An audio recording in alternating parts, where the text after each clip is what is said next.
Da parte mia nessuna disponibilità, anche perché mi voglio occupare dell'autonomia del Veneto, visto e considerato che ho ancora 2 anni di amministrazione da fare e quindi voglio traghettare questi 5 anni, finirli, quindi abbiamo iniziato il 2015, finiremo il 2020. Questa è la solita manfrina che torna tutti gli anni. Luca Zaia, di ritorno da Milano, dove ha preso parte all'incontro di Matteo Salvini con i leghisti neoeletti in Parlamento, archivia così le voci di una sua possibile candidatura a Premier. Il nostro candidato è uno solo, non c'è una seconda scelta o una seconda opportunità, per noi il candidato è Matteo Salvini, abbiamo corso con lui. Abbiamo massima fiducia nel capo dello Stato Mattarella, spiega Zaia, per la formazione del nuovo governo, incarico che ci auguriamo venga affidato a Matteo Salvini.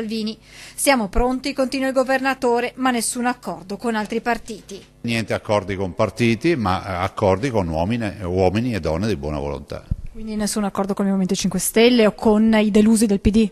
No, assolutamente no, cioè accordi organici no, perché sarebbe, come si può dire, poco rispettoso nei confronti di quei cittadini, perché se un cittadino ti ha scelto vuol dire che non ha scelto gli altri. E se poi c'è qualcuno che si vuole dissociare, che vuole invece sostenere il nostro programma, noi siamo qui.